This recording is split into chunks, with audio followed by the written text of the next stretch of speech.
On this episode of the Houndsman XP podcast, we are traveling to South Texas. Steve and I flew into Austin, Texas, spent a day in San Antonio sightseeing the Alamo, but our main goal for flying to Texas was to interview our guest today, Shorty Gorham.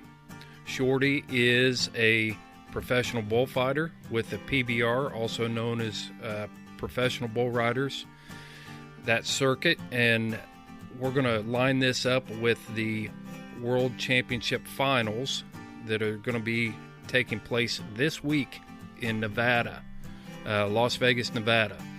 So you can watch that. You can catch a glimpse of Shorty there and see him in action and down on the floor fighting those bulls. He's also going to have the headset on. He'll be giving you some play-by-play there. But we didn't go down there to talk to him about bullfighting. We spent some time talking about that during the podcast, but we went down there to hunt bobcats and see Shorty's pack in action. What a pack. We've recorded a lot of that stuff on our social media pages, some different things that he's doing. But Shorty is quite a character, very interesting guy. I think we've made some pretty good friendships there, and give a shout out to our longtime friend, Gary Robertson, and he's going to be on this podcast too. But Gary Robertson with Carnivore TV and Burnham Brothers Game Calls. So, Gary, thank you for lining this up for us and introducing us to Shorty. And we captured a really good conversation that covers bobcat hunting in South Texas, running dogs, scenting conditions. Just covered a wide scope of entertaining conversation between four houndsmen underneath a tool shed there and seeking shade. It was hot. Make sure you check us out on social media, and let's get to this interview today with Shorty Gorham.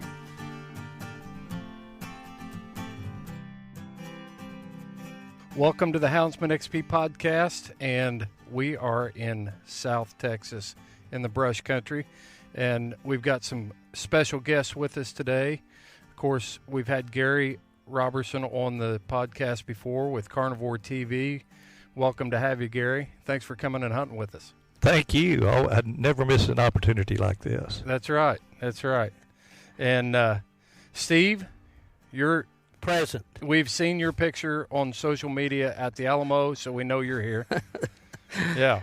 That's right. Remember the Alamo. Yeah. Never forget it. That's right. The man of the hour, the guy we came down here to talk to, and thanks to Gary, he got this set up for us, is Shorty Gorham. All right. Professional bullfighter with a PBR. And if you don't know who Shorty Gorham is, just stop the podcast right now. Go check out YouTube.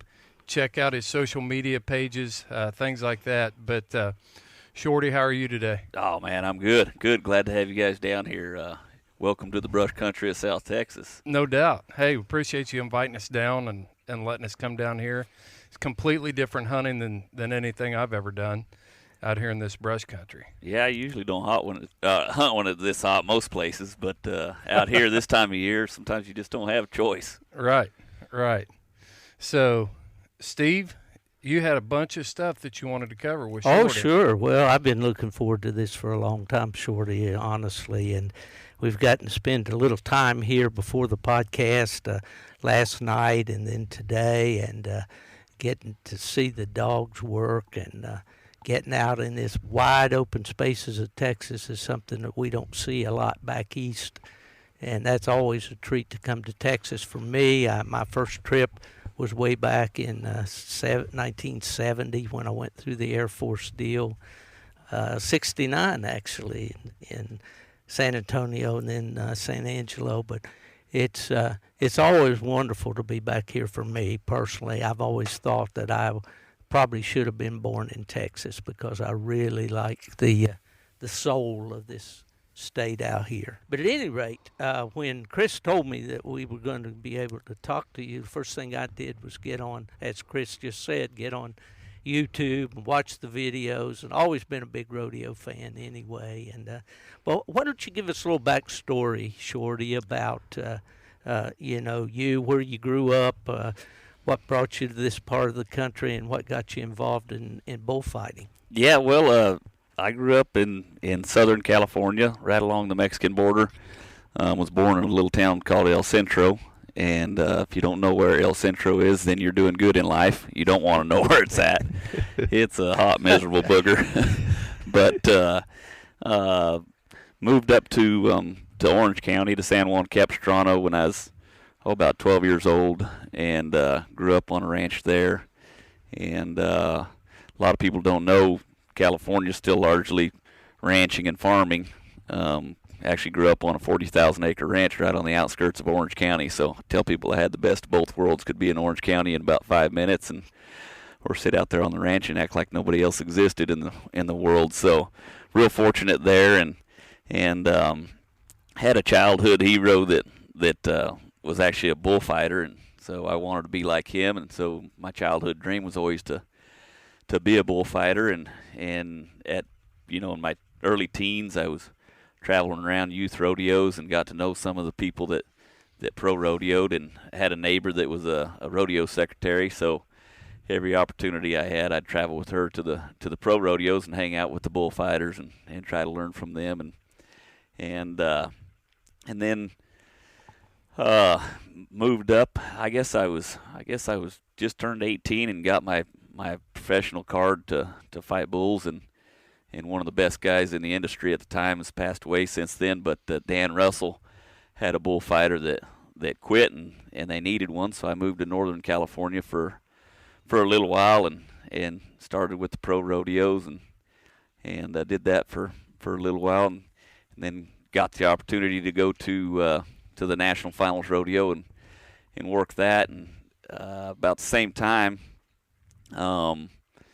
the San Antonio Rodeo was really making a push to try to have the best personnel and the best livestock in the industry at their rodeo, and they give a indoor rodeo of the year and an outdoor rodeo of the year in the PRCA, and they were wanting to win those awards, and I'd got to go to the NFR, and while we were there, the manager of the rodeo, he approached me and asked me to come to Texas that following year and work the rodeo, and I did. And while I was here, there was a little old blonde-headed kid that during the rodeo they would turn the bucking horses out in the arena, and the announcers would talk about the humane issues and look at the beautiful animals and how fat they are and stuff. And this little kid, he would chase the bucking horses around on his horse in the arena, and he was cute little old kid, pretty cowboy for his age, and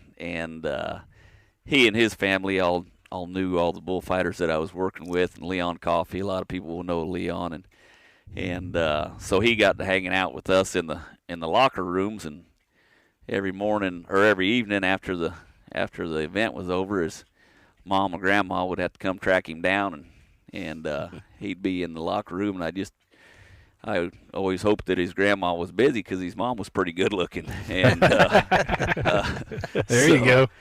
Turned out she was single, and got back home and called Tanner to check on him. Of course, that's the excuse I used, but had to talk to his mom first so I could talk to Tanner. And right. The rest is history. I was moving to Texas before you knew it. So that's how I got here from California. And there's usually a woman involved in these stories. Yeah, Texas and pretty women. Absolutely. We talked about that coming down. Texas has always been known for that. Yeah, sure. I would tell everybody the Cowboys weren't known for playing football. They were known for their cheerleaders.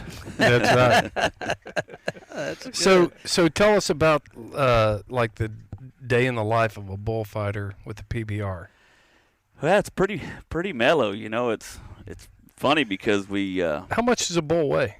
On average, they're probably going to weigh. I'm going to say probably around the 1,700-pound mark. Yeah, and it's mellow getting in there, running around, picking a fight with a 1,700-pound bull. Well, right? it's mellow. Your comfort zone, It's whatever. But I tell everybody I'm too lazy to work and too scared to steal, so it doesn't leave many options for making money. But it's nice, I mean, a lot of people we go all over the United States and Mexico and Canada and Australia but the common denominator when we meet people is they always tell us that we're crazy, and we always look at them and tell them, you sit behind a desk all week and you're telling me I'm crazy. Yeah. And so Good point. it's neat. I'm usually travel and work. I'm gone 3 to 4 days a week, and I have the rest of the week off. I get to do what we were doing this morning, get to hunt Right. 3 to 4 days a week, and then go get on a plane and go to work for 2 days and come home and do it again. So Yeah, and we definitely want to set the whole hunting situation up here. But right now we're sitting out. What do you call this little shed here? I mean, it's just we're on about a 4,000 acre ranch here in Batesville, Texas, and this is just a little storage shed that they use to store cottonseed, which is one of the proteins of choice down here for feeding deer. So we're just sitting here in the cottonseed shed. in the shade. Yeah, I want to drill down into this bullfighting thing because it fascinates me. It takes agility, absolutely. What do what's the resume or the bio on a bullfighter? What am I trying to say? The blueprint of a bullfighter. What does it take? I think you just first and foremost you've got to read animals. The agility helps you get out of wrecks, but that's got to be the last thing on your mind. To get into a wreck, you can't be thinking about how you're going to get out of it. So first thing you got to do is for one, you need to learn how to read cattle if you don't already know it. I was really lucky because I was raised on a ranch working cattle every day, and then two, you gotta learn how to put fear aside, and because it's scary, you're up against a big animal that can kill you, and when they hit you, it hurts, and those things. So you got to be able to just forget about the fear part of it and know you have a job to do, and then when you're reading that animal, like I'm trying to, as the ride's going on, I'm trying to watch. For me, I watch the core.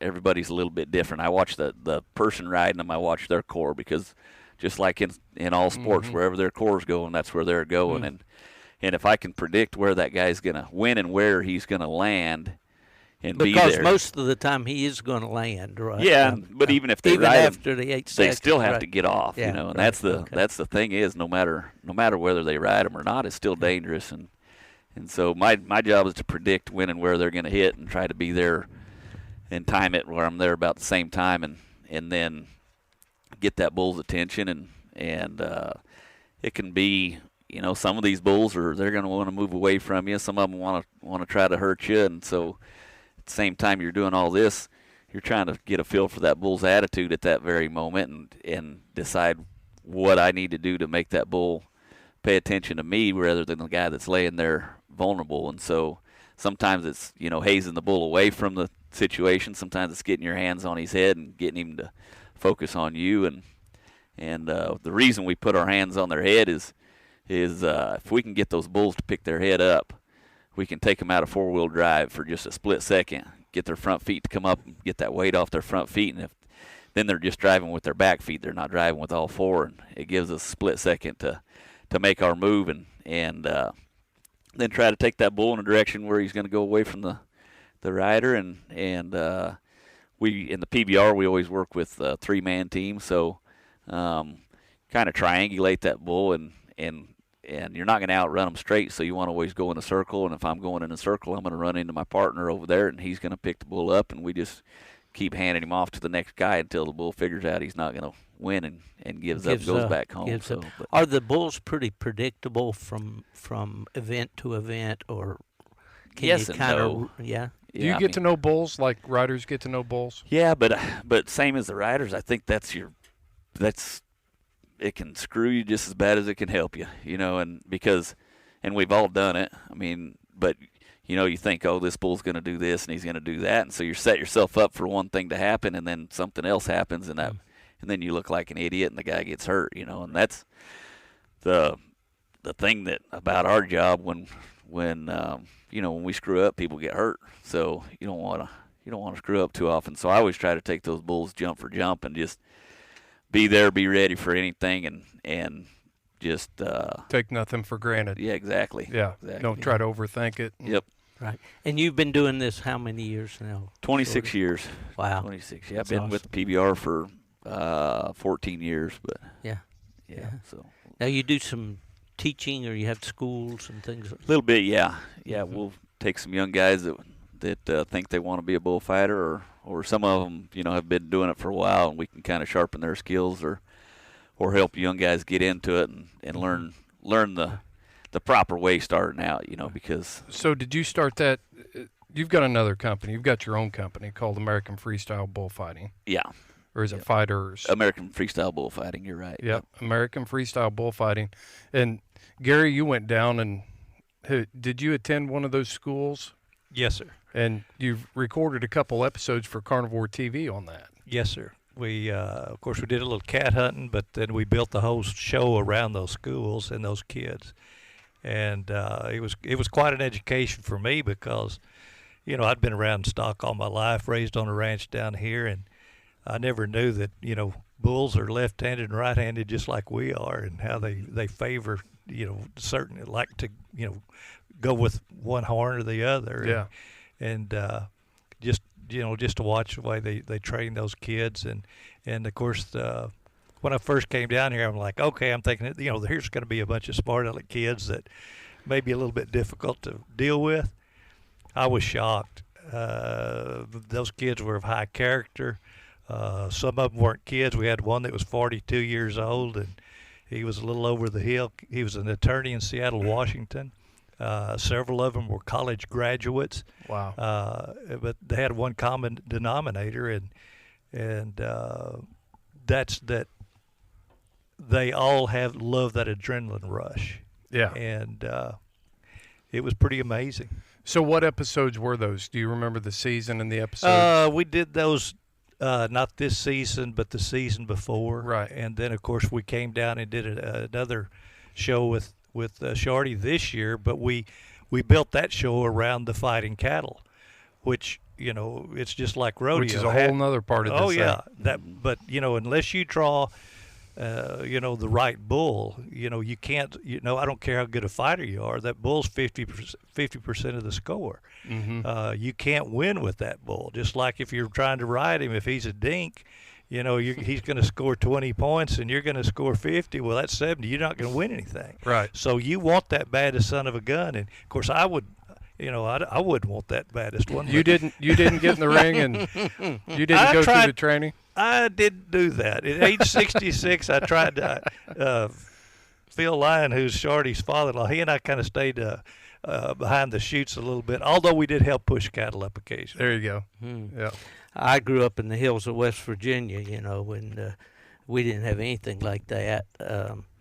But when I first started coming to Texas with UKC, guys said, well, Fielder, you're a little guy. You'd have made a good bull rider. I said, man, you are crazy if you think I'm going to climb on one of those bad Yeah, the bulls. closest thing I've ever I can't imagine. Yeah, the closest thing I've ever seen, we grew up with cattle and stuff too, but I'm sure there's different stuff where we got ran over and brothers got ran over. But my brother-in-law, we had a rogue cow that got out. She was mean, and we were trying to herd her back up in there, and my brother-in-law was standing there trying to block her, and she just came up and head-butted him and lifted him off the ground, and his shoes just flew off his feet. I mean, it was just, Rob, you've been knocked out of your shoes. They're powerful. They're really strong. really are. Well, how much traveling do you do, Shorty? That's the not so fun part of the job. Yeah. We're I'm probably gone about 120 days a year, somewhere around there. So yeah, it's now, being in the PBR, professional bull riders, versus back when I was rodeoing. The rodeos are oftentimes in small towns, all scattered all out over, everywhere. The neat thing about the PBR is especially at the Unleash the Beast tour, which is the premier tour, they're all in major cities, and so there's an airport everywhere I go. So I drive to San Antonio and let some fancy pilot worry about driving the rest of the way, and They pick you up in a limo. No, at the airport? No, Lyft and Uber, man. Lyft and Uber. Lyft so. and Uber. Yeah, but Well, we were waiting on you there yesterday, I think it was. You were coming out of North Carolina. yeah, we were in Greensboro, and it's just, I used to stress out when we had travel issues, but now it's just nothing Just you roll can do with the about it. flow. So we had fog there, and gonna miss my connection because we were delayed, so I had to take another flight and ended up getting here about 4 or 5 hours later than I was supposed to, but that's just part of it. Well, back in my coonhound days with the registries, we kind of would drive if it was like 6-7 hours, and if we had a motor home, if not, we flew. That's that's about our deal, Yeah. So I get to drive. We'll go to Arlington, which is right there in Dallas, and Everything's 6 and 7 hours in Texas. yeah. It's pretty good ways. Yeah. Well, especially when you live in Cotulla, that makes it that much worse. But get to drive to a couple events. But I had to look up Cotulla. Yeah. I had not heard of Cotulla, Texas, and I looked it up before I came down here, so I You have to have be an coming. idea. you have to be coming to it. It's not somewhere you drive through. Yeah. Oh, that's for sure. Well, man, it's a fascinating career, and it just, I'm sure that people are going to really enjoy meeting you through the podcast because most of the guys that follow hounds, there's certain things they like to do, and rodeo is one of them. It's a big spectator thing that most everybody enjoys, Yeah, I've actually, because of social media, I've actually got to meet a lot of hound hunters throughout the years. They'll shoot me a message on whatever, Instagram or something, Facebook, and, hey, we're planning on going to the PBR in Greensboro. Right. Are you going to be in town? Are you going to be there? Yeah. And get to meet there at the hotel lobby afterwards, usually have a cold beer and talk dogs for a while, which There you is go. always a relief because we got a deer standing right over here watching us right there, a little doe. But All right. We but don't have any deer dogs, though, in the truck, do we? not today. We proved didn't. that. We proved that earlier. That's for sure. We've been hunting all morning, and we've had a good hunt. Took a big round. How far did we go around the circle there today? I don't know. I'd have to look at the Yeah. Garmin, but let's not call it hunting. Let's call it exercising the dogs today. Exercising We the didn't dogs, get yeah. anything done. It's conditions down here are just as tough as they can get right now. Yeah. It's dry. Haven't had a rain in a long time down here, and it's I was looking earlier, it's 83 degrees, but the heat index is 89, and we're trying to catch a cat. But good thing is tonight there's a cold front with a storm moving in, and we're supposed to get a little rain shower. Tomorrow's going to be a completely different day. Yeah, well, Yeah. Chris and I always talk about the weather on the podcast, and we set that all up just so you Texas Perfect. guys know. We set all that up, made Yeah. the arrangements, Right, so you right. get a little weather here. And we appreciate that. Yeah, yeah, yeah. yeah. Well, one little thing I want to ask you before Mm-hmm. we get over to talking to the dogs. I'll hand off to Chris, but I know you've been hurt doing this. Mm-hmm. Well, what's been the extent of injuries and things like that? Oh, nothing terrible. Been in our industry, that's just part of the game. I guess. They've said for a long time, it's not if you get hurt, it's when and how bad. And to me, life-threatening injuries or something to talk about. The rest of them are just, hey, I'll see you when you get back, And broken bones is all just part of it. But last year I missed going to the World Finals because I dislocated my foot, and which wasn't normally not if you dislocate your finger or something, it's not bad, but when you make your living on I'll your feet, imagine, I was yeah. stuck at home. So but the worst injury I've had was shattered my left shoulder, so had to have surgery and got a plate and a bunch of screws in there. But other than that, I've been really, really lucky. Some broken bones, but Yeah. nothing that's kept me out very long. Well, you mentioned the finals, and this podcast is going to come out to coincide with the PBR finals. Mhm. Tell us just a little bit about that. Well, the finals is held at the T-Mobile Center in Las Vegas, Nevada. I believe it's the 6th through the 12th, or the 6th through the 10th or 11th or something like that. But it's the best. We take typically week in and week out. We have the best 35 bull riders in the world at our events. But there they bring in a few guys from Australia and Canada and Mexico. So we'll start out with the top 40 bull riders in the world and whittle it down. They get on 4 bulls and then championship round and see who gets to walk out of there with $1 million bonus. And usually the guy that wins it's going to make from about $1.5 million to $1.8 million or something like that in a year's work. So how many rides is he going to have to take to get that? Well, been getting on all year long, but they're going to get 5 more bulls to finish it off. And this year's been extremely exciting because the number 1 guy is setting all kinds of records, season earning records, points records. Normally in a normal situation, he would completely just take off with the season title, but the number 2 guy is also setting records, and the number 3 guy is not far behind him. This is so got a tight race going. Yeah, and awesome. In the 26 or 27 years that the PBR's been around, and I've been around for about half of them, this has been the funnest race to watch so far. So and they're all really, really young guys, all in their 3rd and 4th year of riding bulls in the PBR. So they've got a long life left ahead of them. So it's going to be fun for the years to come. Now, if somebody wants to watch this every night, where are they going to find it? It'll be on CBS Sports Network or on CBS. I'm not sure exactly of the schedule. But it'll be on one of those 2 channels every night. So awesome. And every weekend, we have bull riding pretty much every weekend, and even if not, they'll have replays. So check it out every weekend on CBS or CBS Sports Network. Typically CBS Sports Network. Sure. Yeah. Before we leave the bullfighting part, I don't know what the partnership is. I know I've talked to Gary a few times about these cattle you're bringing in, and I assume you're bringing those in for your company? Yeah, American for the freestyle. Yeah, this freestyle.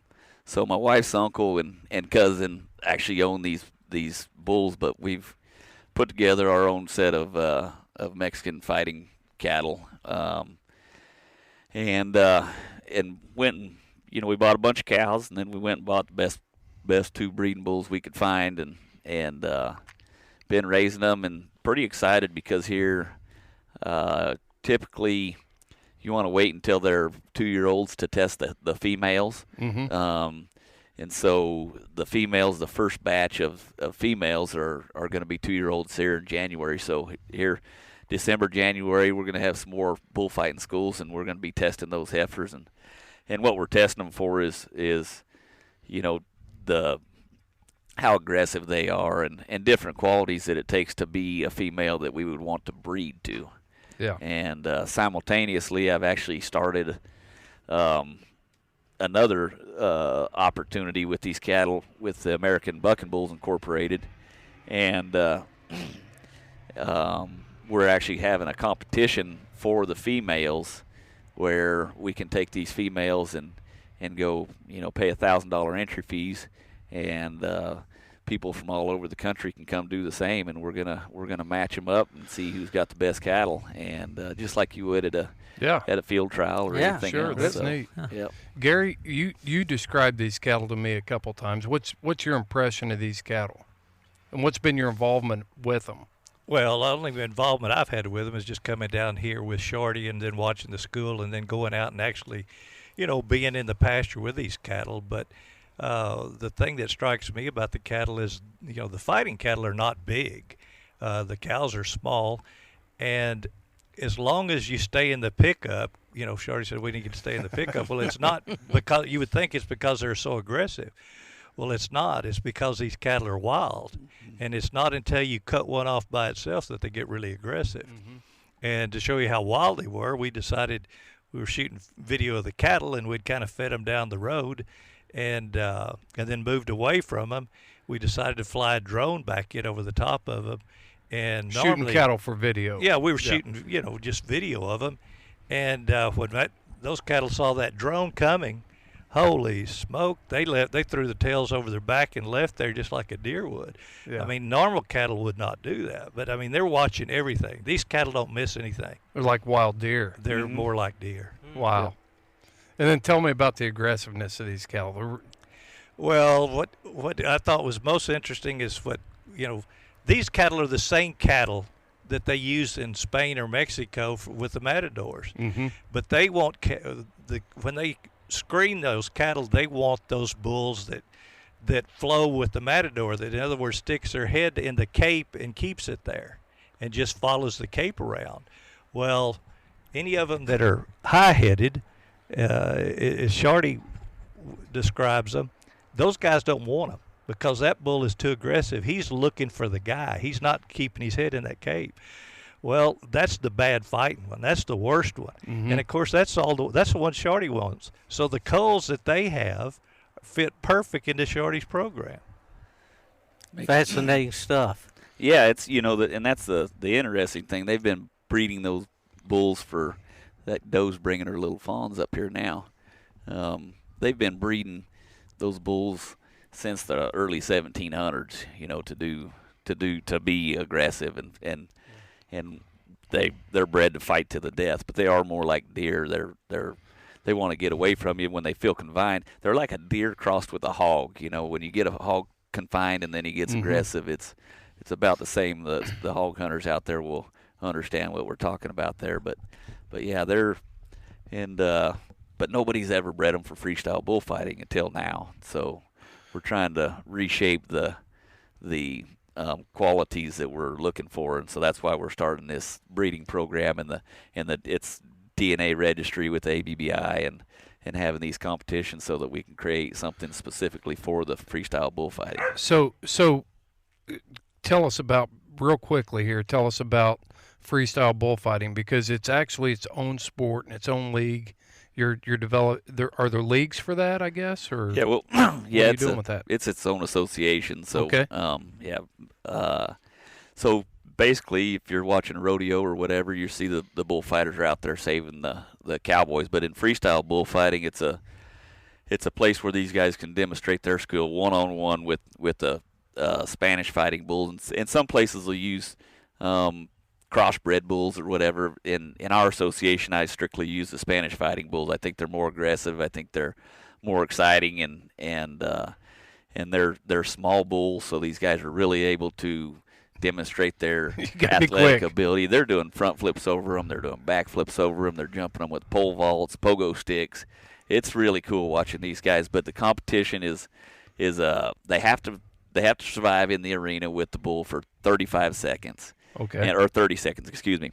And they'll hear a whistle blow, and after that whistle, they have an additional 15 seconds to show off, or we call it selling their show, And so they've stayed alive out there, and the object is to stay as close to that bull as you can and show control. So you want to demonstrate that you can take him to his left, you can take him to his right, you can fake him out, and all these things, and keep total control of him, and any kind of extra risk, the closer you stay, the more risk you're taking. So you're getting more points, and then typically at the end of the 30 seconds, those guys hear that bell, and they'll back up and they'll take a run at them and jump them or do a flip over them or something like that, just to show the judges that, hey, not only can I control him, I can do some really cool stuff too. So yeah, people really do need to go on YouTube. I just saw a clip the other day, and it was really interesting. Really, yeah, and this kid, he kind of did a backflip at the back now,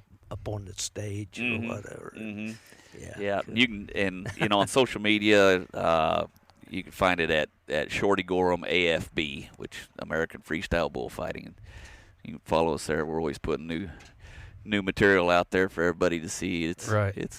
It's fun. It's not something that I've done it twice, and I tell everybody I'm undefeated because I won the first 2 rounds, but right at the tail end of the second round, I broke my ankle, and so those were the only times I've done it. I've never really liked doing it, but I always admired watching the guys that have the guts to do it, because it's, when your friend's about to get hurt or killed or something, it's easy to run into a burning house to save them, but just to run into a burning house to prove you can takes a totally different set of guts, That's basically what these guys are doing. That's great. Good point. That's great. Well, we need to talk about some dogs, but boy, this rodeo thing is awesome, and I really appreciate you sharing all that with us, Shorty, and we'll probably get a lot of questions that'll come up from this. But it's apparent the amount of time you spent with these dogs. You know, everything's got a system. Nothing's mobbing you at the gate when it comes out.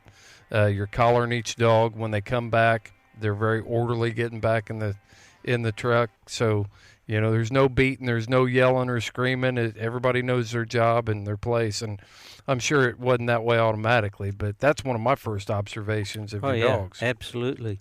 And Shorty, tell us a little bit about the dogs that we have here, the kind of canine we're dealing with right here. These are mainly run and walker. There's a couple of them got a little bit of, you know, I've got one that's got about a 16th beagle and another one that's got about a 16th of tree and dog in it, but mainly run and walkers, and they're for the most part dogs that have just come from this part of the world for years and years that have been successful in cat hunting in this environment, and taken a long time to put them together, but I finally got the kind of dogs that I like to hunt and that I enjoy, and they're we didn't get to see much out of them today, but they're a fun set of dogs, and as far as handling and stuff, you know, I grew up with cattle dogs, you know, and heck, we never had shocking collars or tracking collars or nothing, and just remember yelling at dogs until you're hoarse, you know, and it just drove me crazy,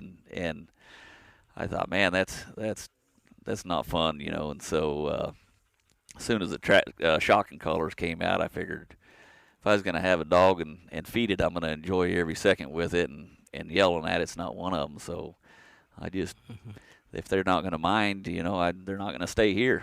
So, well, we're not talking about one or two dogs here. We're talking about, you got how many in the truck? 13. 13 in the truck, and every one of them. Yeah, and the point I thought about as you were talking, you know, I grew up as a kid roading dogs in front of the road and watching dogs, how they operate off the road and all. And I watched this pack of dogs this morning, and they know what they're doing. You know, they're not out there having a free-for-all when you cut them loose, you know. I mean, yeah, their dogs are going over here and emptying out and this and that, but once they get on that road in front, you know, they're looking for a track, and if they're checking here and they're checking there, and we did have, I think, a cold trail a little bit there early this morning, and got to watch them how they packed in, you know, on that.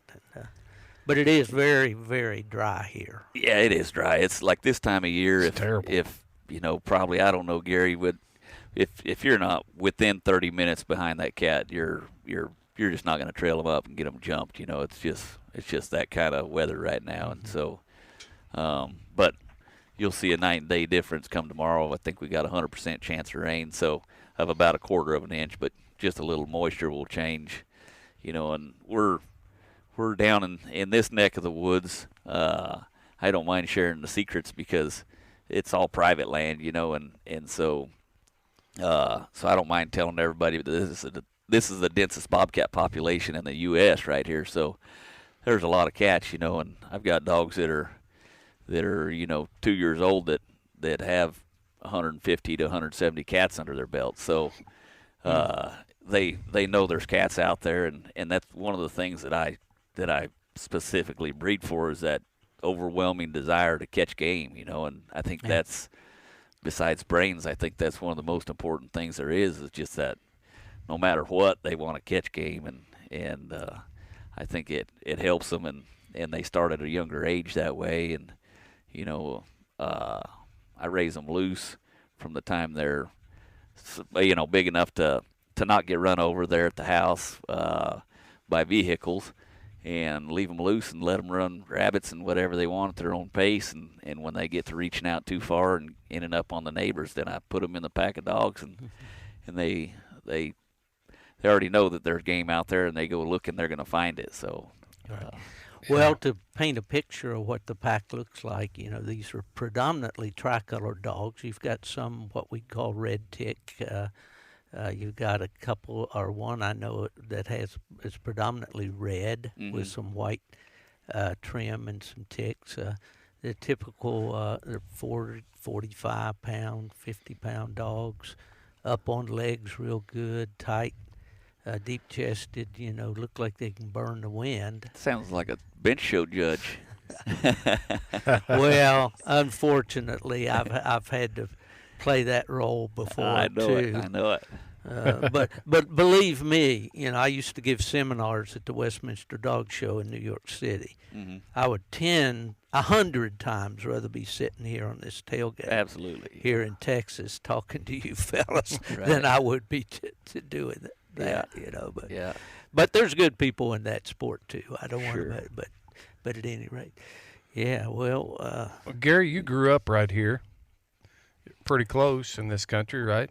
Less than an hour from here. Yeah, and your grandfather and your family had running style dogs. They had running walker dogs, and of course, they called the organization they hunted with and started back in the 1920s the South Texas Wolf Hunters Association. Mm-hmm. But they were running coyotes. In those days there weren't any deer in this country because of the screwworm fly. I mean, the deer were almost non-existent. Yeah. So a lot of these dogs didn't have to be really well broke. About the only thing that was here was coyote and a few cats. But the country at that time was much more open than it is today. And I was telling you an old Time magazine from December of 1936, and it shows guys going across country at Cotulla in a bed of a half-ton pickup, guys, with cattle racks on the back, and they're driving across country to the dogs. Yeah. Nowadays, you can't do that. you can't hardly walk. trust you me, can't walk. you cannot. and I think it's made the bobcat habitat better because of that. Definitely. And Shorty, like he's saying, this is the mecca of bobcat hunting. I think the population here is probably higher than any place I know it's higher than any place I've ever been. Yeah. Yeah. And it helps, this is deer country, and it used to be all cattle country, and it's deer country now, and we got a lot of absentee landowners, and so the way that helps, in my opinion, these guys are living in Houston or Dallas or whatever, but the deer hunting is so good down here. They've bought ranches down here. Well, they're not here killing predators all year long, so the bobcats, I can hunt them, right here on this ranch and take a lot of bobcats off this ranch every year. Well, on three sides of us, we're surrounded, by bobcat habitat, and so every time there's a void here, they're moving in from the other ranches, and so it's for cat hunters, it's a great place because of the absentee landowners, so. And it also that deer business, because Mm-hmm. it is a business, it's opened up the gates for you to come in and bobcat hunt some places. Yeah, specifically this ranch right here, since this family's owned it, they've kept great records, and they do everything the exact same day every year. They fly this thing they do a deer survey out of a helicopter twice a year, and it's always on the same dates. They fly it to kill coyotes, and a couple times, 2 or 3 times a year, maybe 4 times a year, but they always keep records of how many of every, how many deer they see of what age, and how many coyotes they're seeing or killing, and how many hogs and all that stuff. Well, since I've been hunting this ranch in the last 3 years, the fawn survival rate has increased by 25%. Well, that doesn't sound like a lot, but when there might be, 300 head of deer here on this place, that adds up when they're this ranch is hunted just for family. This is a family ranch. They're raising big deer, but And we saw one this morning. Yeah, and that was just a nice buck. But if you were doing what most ranches are doing down here, and they're selling those deer hunts, and a deer like the deer we saw earlier, he's going to bring 10,000. Something bigger is going to bring 20,000. So 25% increase in your fawn survival rate is going to make you a heck of a lot more money. So these guys are actually calling, asking you to come hunt. Right. It's neat if you build a reputation and you take care of their country like it's yours, and your dogs aren't running deer, they want you here. That's a great message right there. Sure. Take care of their country like it's yours. Mm-hmm. Or better, Or better, yeah. If I'm driving down the road and I see a piece of trash on the road, I stop and pick it up, throw it in the back of my truck, and they see that. They see you got trash in the bed of your truck, and you didn't yesterday. Where'd it come from? Oh, I picked it up back there. And you might even let them know that you did, just so they know you're doing good for them. Yeah, absolutely. Yeah. Landowner relations is everything in this dog sport for sure. Well, what about the future of bobcat hunting in Texas? I mean, has there been any effort to try to restrict it or anything? It's open year round, right? There's no season on them. Open year round. There's no season. Day or night, you can spotlight. You can use calls. You can anything. The bobcat's a varmint here. So is the coyote. So is the mountain lion. Texas. The state of Texas brings in over $2 billion a year in their hunting industry, and so they realize that, and they know what it takes to keep the hunting industry going, and they know that killing predators is one of them. So they're not going to restrict it anytime soon, I don't see. Good. Let's hope not, for sure. Okay, now the tracking conditions today obviously were bad. It's very dry. How much moisture are we going to need to get overnight to pick it up? Man, just a sprinkle would totally change it. You know, it's so dry, but if we get a little sprinkle and then the cloud cover is supposed to stay in here, you know, if a lot of people probably know that, you know, if you get rain and then the sun comes out, that scent's going to go with the moisture. It's going to go straight to the air.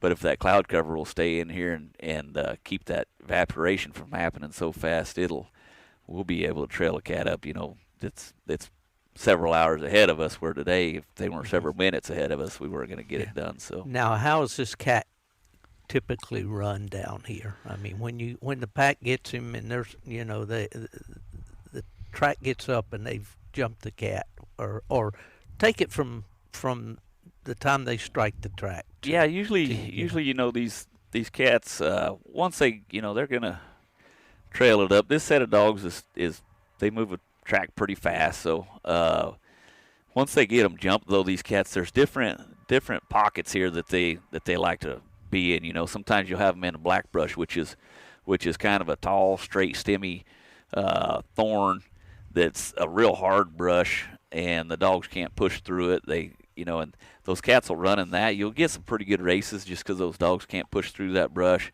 But they'll typically, they're not staying in it, but they might run to it and then run in it. So once you get them jumped, they might run a straight line for just a short ways to get to that black brush, depending on how much pressure the dogs are already putting on them, and then before they go to ducking and dodging. But there's also some white brush down here, which is more of it's a softer stem. There's no thorns on it, but it grows up off the ground, you know, say maybe a foot or so, and then starts really tangling itself with the plants next to it, and it leaves little tunnels and stuff in that white brush. And there's a lot of rats and rabbits and stuff that hang around that stuff, and those bobcats really, really like the white brush. You know, if you've got white brush, go look there if you're trying to find a cat.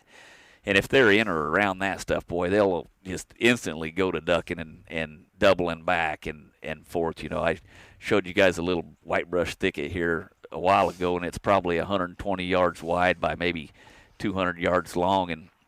And I've literally had 45-minute races in there where the dogs were never more than 100 yards from me, and that cat will just double back through them or squat, or, you know, and it's fun as can be because you can just sit right there next to them with the window down and listen to the roar. Oh man, you get to soak it up. And Yeah. most of the cats down here run pretty good, but some of this, if they're out in some of this country that's a little bit looser brush, typically a 15 or 20-minute race is pretty normal. If it goes over that, they're probably going to get caught on the ground because they're not going to tree. So Yeah.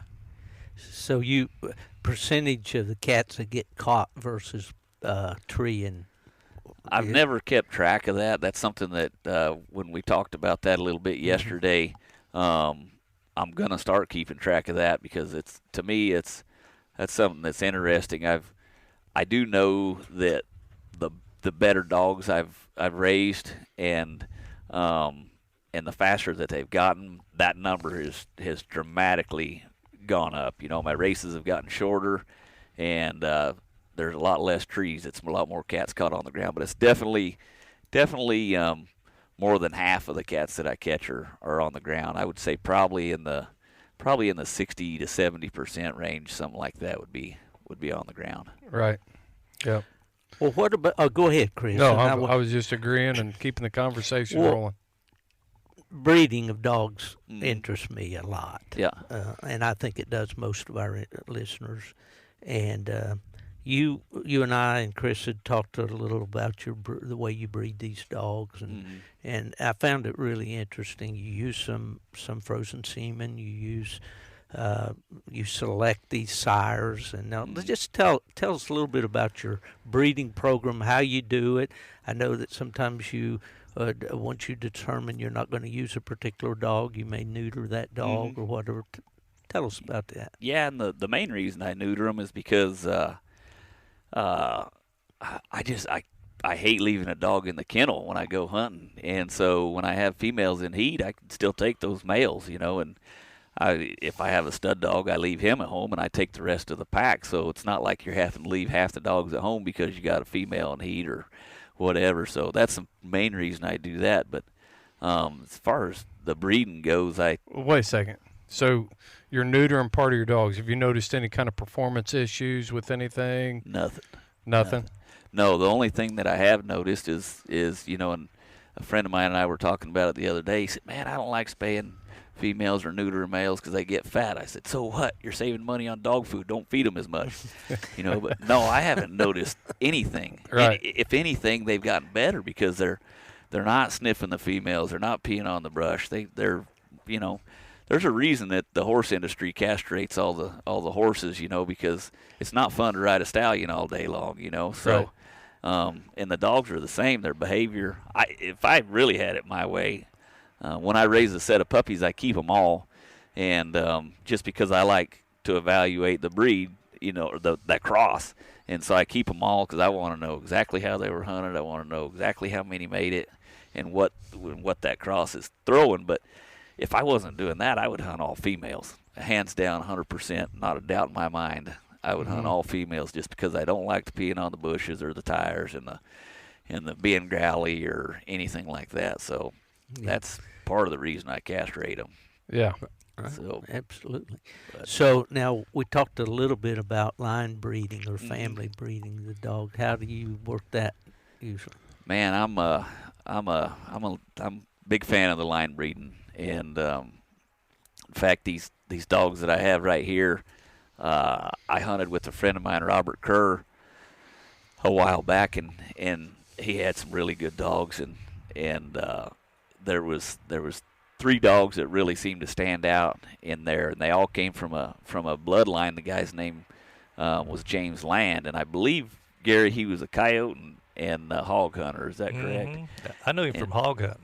Yeah, more than anything else. He had a set of cur dogs that he hunted hogs with, and then had running walkers that he hunted cats with, and these dogs stood out, man. In fact, the one dog I watched him one time, and I said, "I want that dog," and Robert said, "No, he's not for sale." I said, "Bullshit, everything's for sale." And and he looked at me. He said, "You're really going to do that to me?" And I said, "Yeah." I said, you don't have to make a decision right now, but next time I come, I'm taking him home.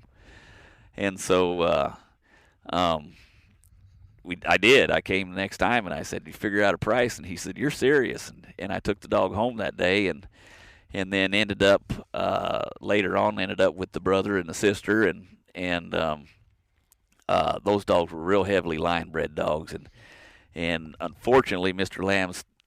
Lands passed away. Those were some of the last dogs that he ever raised, and Robert had gone to his house and bought them there from his house, and so I heard of another guy near here that's a hog hunter, and Bubba Allen's his name, and Bubba had a female that was straight out of the Lands dogs, and so I talked to Bubba, and he had crossed that female a lot to cur dogs because he liked the cur dog running dog for hog hunting, and so anyways, he had a bunch of puppies out of crosses, and I talked him into letting me breed that dog, and I got 2 litters out of her, small litter, but she was really old, and I was just glad to get one, and so I've got those dogs. They're heavily line bred, but they're some of my better dogs that I have, and then the other dogs that I'm breeding, I've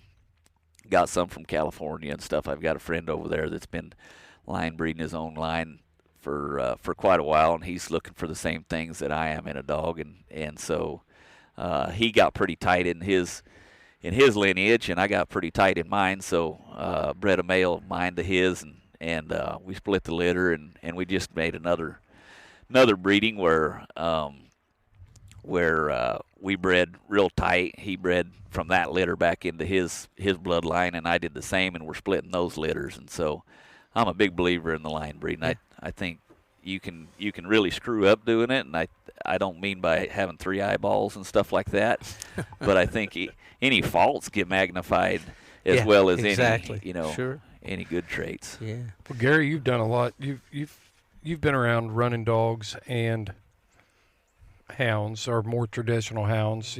The 7 major Trail breeds. But I'm curious, with your exposure to both styles of dogs, what are some of the differences that you see?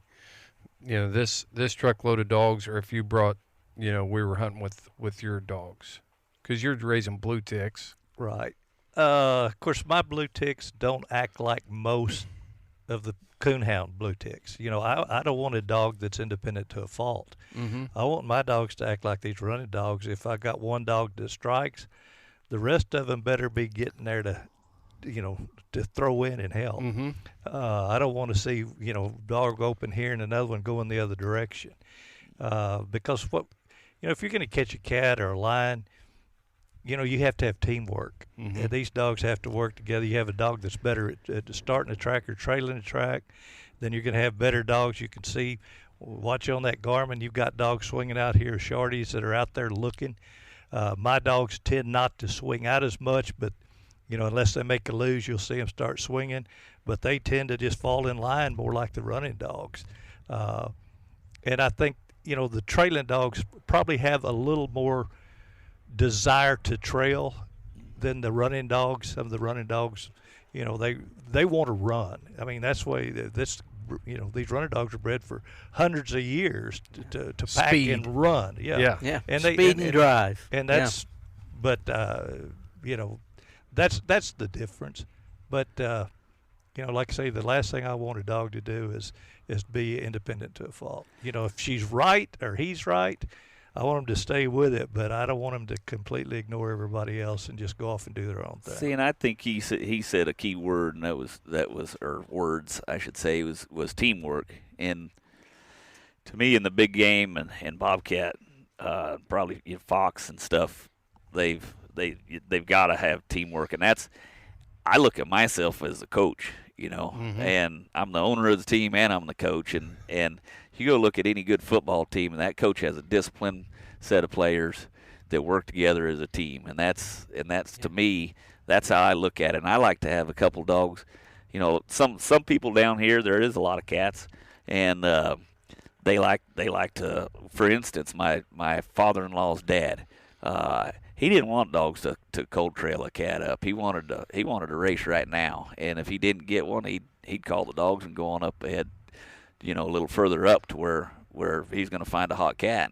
And I like my dogs to trail a little bit, but to me, my perfect balance for cat dogs down here is to have, if I have 14 dogs, I want to have 3 or 4 dogs that'll stay true to that track and trail that. And that's my anchor.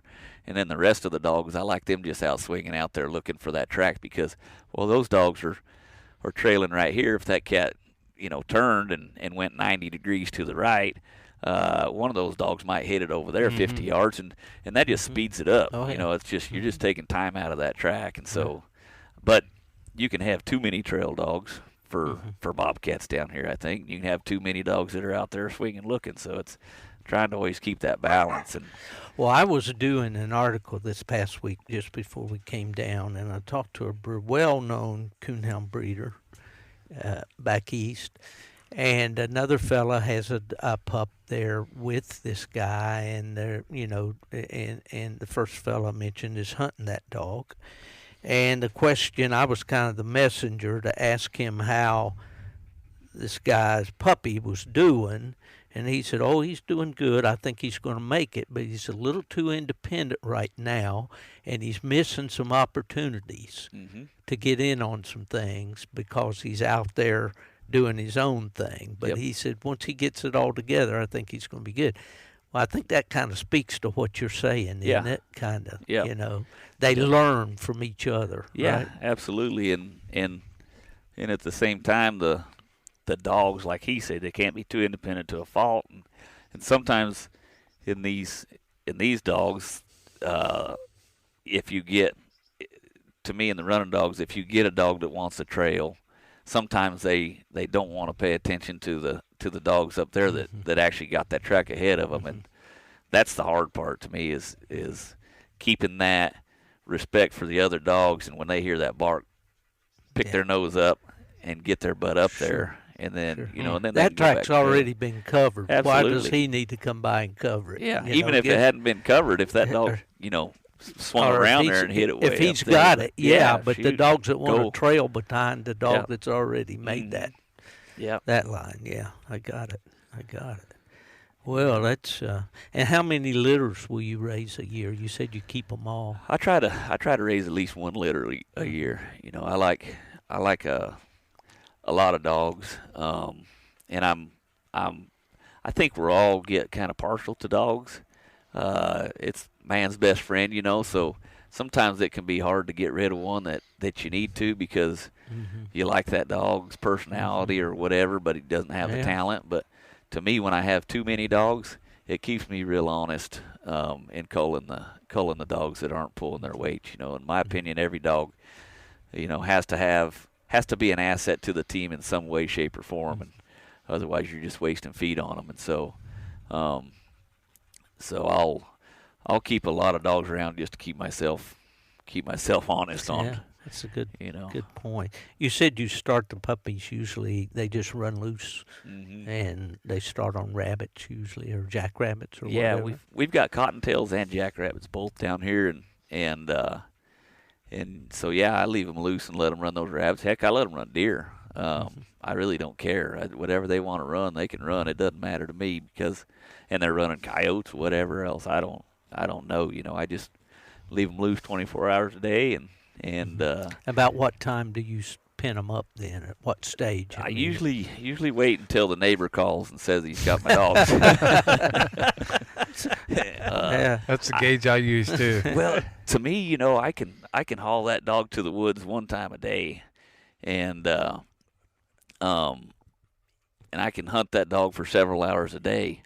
But if I leave that dog loose 24 hours a day, then he gets the experiences he's ready for it, you know, and I'll find those puppies coming in the morning. They can't hardly walk. They're tired. They're skinny. They're wore out because they've been running stuff all night. And where I could have only got that dog 3 hours of hunting that day, I'm not doing him any justice when he can get himself 12 hours. Yeah. So. Well, the get the sound set back here. Gary, I appreciate you calling us and introducing us to Shorty.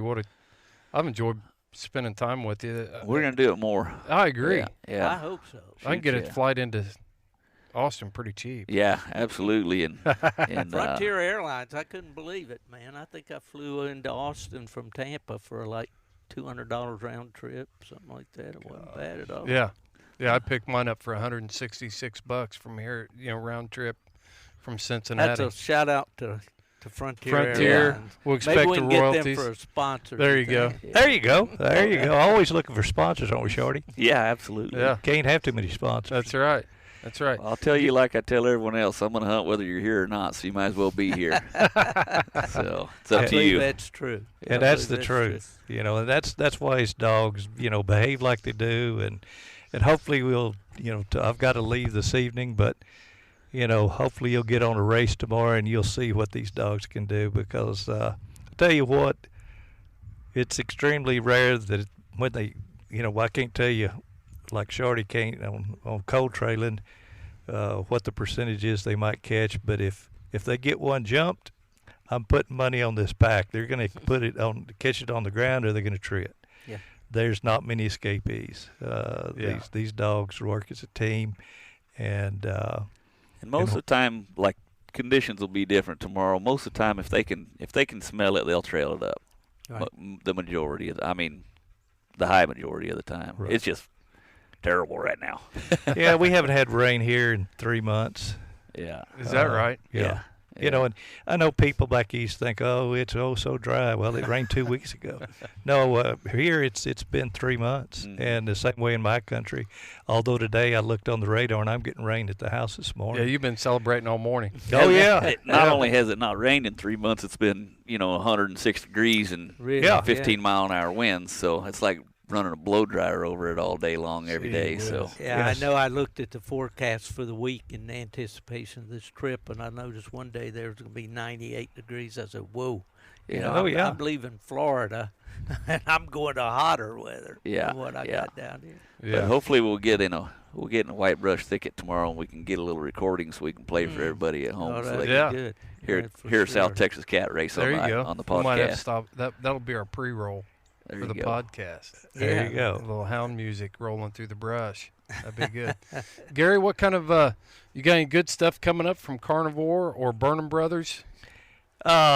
Just that we'll be coming out with that new ultrasonic game collar that we were talking about this morning. Where I didn't know if that cat was out of the bag yet or yeah, not. we've let it out of the bag because I think it's something that a guy needs to do a little research on. There's a lot more sound out there that's produced at frequencies that humans don't hear yet.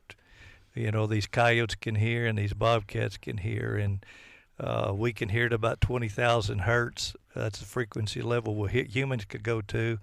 But that coyote and these dogs can hear at about 45,000, and cats go up to about 64,000. So we have found a way to hit those frequencies, and I promise you, I'll look anybody in the eye and guarantee them at least 100% increase in calling success, because I know you're probably going to have 200 to 300% increase in calling success. Yeah.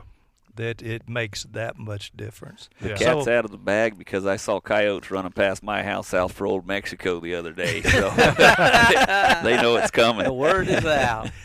Well, we did see a road runner or two Yeah. Yeah. here, so I know there's coyotes around. Oh yeah, Oh, yeah. There's a few road runners, and then this morning coming in, I came in from the north, and I saw a fox cross the road in front of me. So there's a lot of wildlife in this country. Something you guys were impressed about the number of quail. Oh yeah, I couldn't Yeah. believe it. That you guys said there ain't any more quail in this country, and we're driving around flushing quail everywhere. I've seen more quail here than I've seen in Indiana in the last 10 or 15 years for sure. Just this morning, Yeah. doing a short loop. Yeah. And it's a good thing to see too. Yep. It know, is. to be- Bobcat Cubbies. food. Texas, I'm sure. Texas for me was I've been here a few times, but it was just I knew it was all lock gates, and I look at that and I think, man, how do you hunt it? How do you do it? And for an outsider coming in blind, there's not a lot of opportunity. No, there's not. Basically none. Yeah. Really. So I know that that's kind of sad in a way, but at the same time, once you make friends with those ranchers and get access to it, you're the only one that's got access to it. So Yeah. it's kind of cool And that way. One of the things about Texas is even though they're second largest state in the union, they're also second from the bottom on the amount of public land Mm-hmm. per land mass. Yep. So that just boggles your mind, and the Fish and Wildlife here understands that, so they work with ranchers Yep. and the hunters a lot more cooperatively to manage this wildlife down here, and it shows. Yeah. The Fish and Game. I know a lot of people.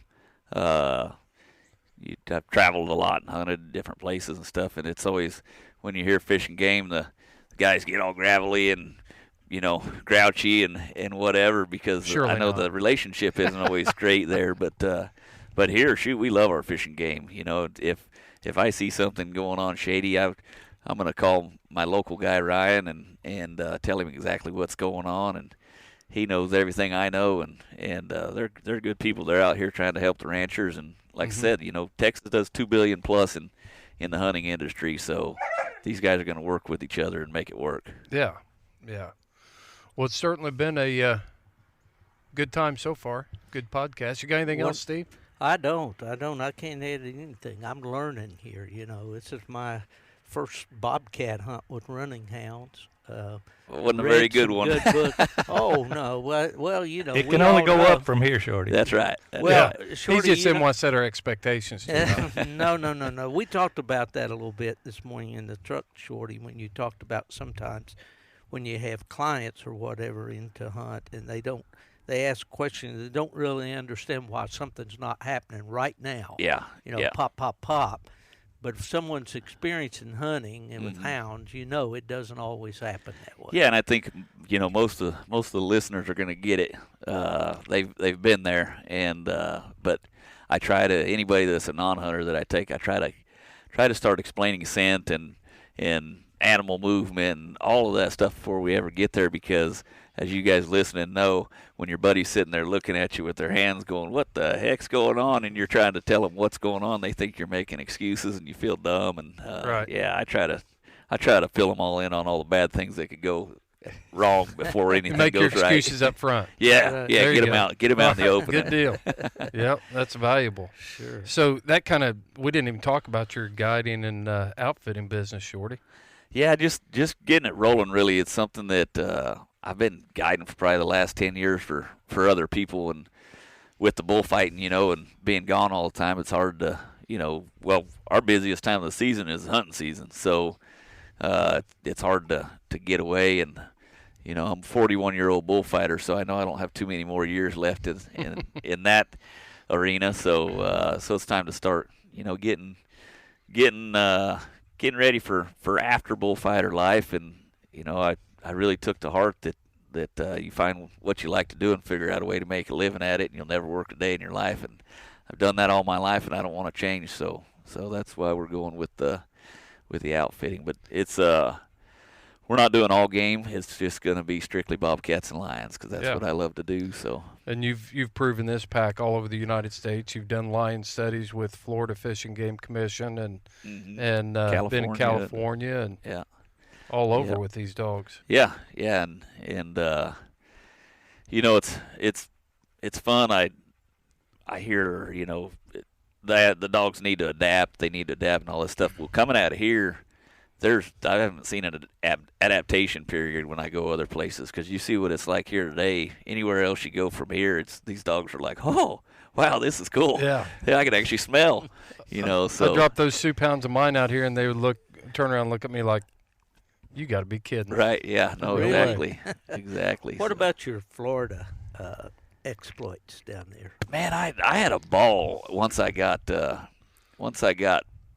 kind of acclimated to things. I guess I was hunting with a legend in the hound game and the wildlife game. Roy McBride actually got me out there, and Roy's the kind of guy that he's not going to tell you anything. He's going to let you figure it out for yourself. And so there was no coaching. He just basically told me, hey, you're going to go down this road, and then there's a lock gate there, and the combination's this, and then he said, you just need to go get lost, and you'll catch game if you're lost, he said.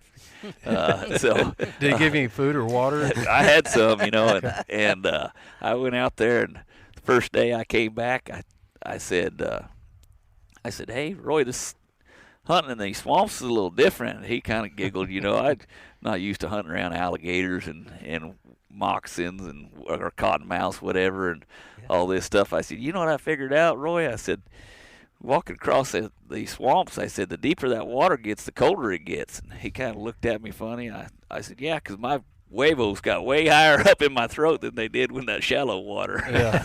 I didn't know what the heck was going to bite me. Gosh, it was. Welcome to my world. Yeah. Yeah. It was. Yeah, But then for once sure. you learn to traverse it, shoot, it was fun. It was got to catch a lot of panthers and I was there. You being from Florida, you'll understand it.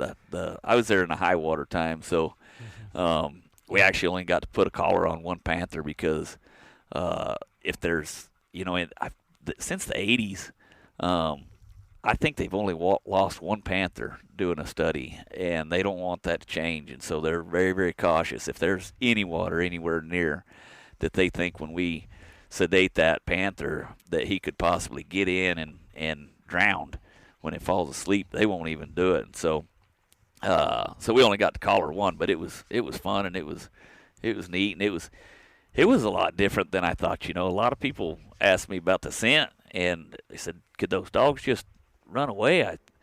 I don't know if it's just down there in the swamps. It didn't seem like that scent lasted a long time down there. I don't know if it decomposes quicker or what, but we didn't really cold trail things very, very far. I caught a couple bobcats that we trailed for like a mile, and I had a couple panthers that I trailed for about a mile and had to call the dogs off. They were getting into private ground, but other than that, everything was relatively close. They would start it cold and boom, it was caught right there. But one thing I did notice was in that water, those cats would walk through those swamps and touch a little bit of vegetation or something, so the dogs had to be able to pick their heads up and get it off that vegetation, or jump the swamp completely and get it on the other side where it was. And they'll learn to do that too. But yeah, I started a walker pup last winter and down there, and there was so much water. We had a lot of rain, very wet, and that scent is everywhere, but it's hard to define in that water. It's hard to get a line on it. Type, it's. Yeah, and they dissipates splash all across around, the top of the and water. they'll come to one of those cypress, bell-bottom cypress trees, and there'll be some scent there where that, in my case, a raccoon has crossed that. Right. Well, it's on the wood, and they want a tree there, But the dogs that are experienced, they know to check and go on. Right. But yes, it everywhere seems to be unique in some way. And I don't care where you go, there's going to be difficulties there. Somehow there's going to be, every piece of ground I've ever hunted has presented some sort of difficulties for the dogs, and which makes it fun, Yeah. So be boring otherwise, right? It would, yeah. Yeah, no doubt. Well, you guys ready to wrap this thing up? Real quick, Shorty, if somebody wants to come and book a lion or a cat hunt with Shorty Gorham, where they find you? Right now, just doing it all on social media. It's Mountain Lion Adventures, and it's MT Lion Adventures. So you can look us up there. Just hit me a direct message or whatever, and I'll get with you, and we'll figure it out. So good deal. Gary, you got anything else?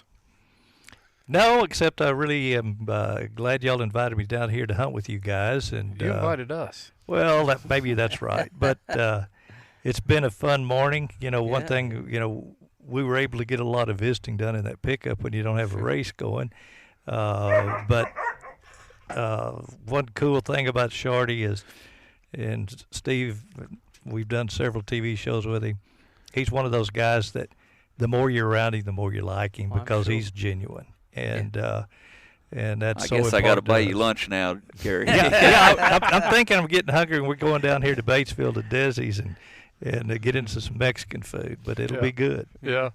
Well, Gary, it's good to finally shake your hand. We talked on the phone, and we did the podcast, and we got great reviews on that, and it's been a great time for me this morning to get to ride. And you and I rode the back seat. We got the back seat covered. Yeah, but I had to get the gate. Yeah. We got a little vocal dog back there every once in a while. I think she's beginning to get in her time of year, and she's drawing a little attention, right? Yeah, only got two intact males back there, but she's coming in, and they can't stand it. Boys will be boys, I guess. They will be, for sure. For sure. If it wasn't for that, I wouldn't be in Texas, so. There you go. That's right. That's right. Well, Steve? Well, Chris, I thought just a minute that we might touch on the fact that Gary's going to be joining us absolutely. In our trip in January to Arizona. Why don't you hit that just a minute? So in January, we're going to be headed to the Navajo Nation, and it's been on social media a lot, but we're going to be headed out there to take a Gold Star family member. He's a Marine, and Tanner Babb will be going through Freedom Hunters. I guess I should say we've partnered with Freedom Hunters, a nonprofit organization that takes veterans returning home, Gold Star family members on all kinds of epic outdoor adventures, and Tanner is going to be our recipient of our first first hunt there at the Navajo Nation. Calvin Redhouse is going to host us as the outfitter there on the Navajo, and so yeah, we're really looking forward to spending more time with Gary out there. Well, and I listened to that podcast yesterday on my flight in, and when we're eating over here at Desi's, we're going to talk a little bit more about that, because we're gonna get together and do some stuff too. And yeah, and for those, another thing, while we got you here, for those of you patriots that like watching patriotic sports, if you haven't checked out bull riding, dang sure go check it out. I think it's the most patriotic group of people that you'll ever get to watch play professionally, and I'm definitely one of those guys. So over Desi's, we're going to discuss some lion hunts here in a little bit, maybe even some bobcat hunts. So we'll be doing this some more. Yeah, nice. That's awesome. That's Yep. awesome. Yep. It's been a great podcast, Chris. Sure you know, has. we have a tradition that started over in West Virginia with a bear hunter named John Harris, one of the hardest hunters I ever met. Seriously, this guy. I mean, he'd go in the mountains and stay a week. He'll have guys drop him off, and they say, well, you know, pick me up tomorrow afternoon. And he'll just spend the night and the next day in the mountains following his hounds. They were trying to start a sheep-killing bear, and there was some conversation about which way the track was going. John says, boys, you follow your hounds, and I'll follow mine.